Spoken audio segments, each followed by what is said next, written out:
തീവ്ര വോട്ടർ പട്ടിക പരിഷ്കരണം അടുത്ത മാസം രാജ്യവ്യാപകമായി നടപ്പാക്കാൻ തെരഞ്ഞെടുപ്പ് കമ്മീഷൻ.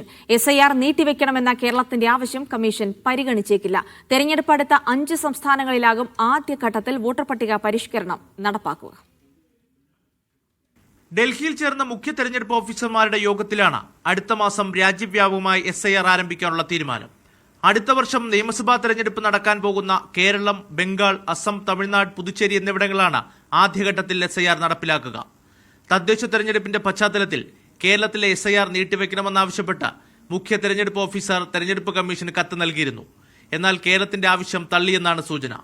അന്തിമ തീരുമാനം കേന്ദ്ര തെരഞ്ഞെടുപ്പ് കമ്മീഷനെ അറിയിക്കുമെന്ന് സംസ്ഥാന മുഖ്യ തെരഞ്ഞെടുപ്പ് ഓഫീസർ വ്യക്തമാക്കി.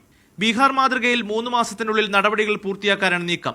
അങ്ങനെയെങ്കിൽ കേരളം ഉൾപ്പെടെയുള്ള 5 ഇടങ്ങളിലും SIR ഫെബ്രുവരി ആദ്യവാരത്തിനുള്ളിൽ പൂർത്തിയാകും. അതേസമയം തീവ്ര വോട്ടർ പട്ടിക പരിഷ്കരണത്തിൽ ആധാർ കാർഡ് തിരിച്ചറിയൽ രേഖയെ മാത്രമാകും പരിഗണിക്കുക. പൌരത്വം തെളിയിക്കുന്നതിന് തെരഞ്ഞെടുപ്പ് കമ്മീഷൻ നിർദ്ദേശിക്കുന്ന മറ്റ് 11 രേഖകളിൽ ഒന്ന് ഹാജരാക്കേണ്ടി വരും. മീഡിയ 1, ഡൽഹി.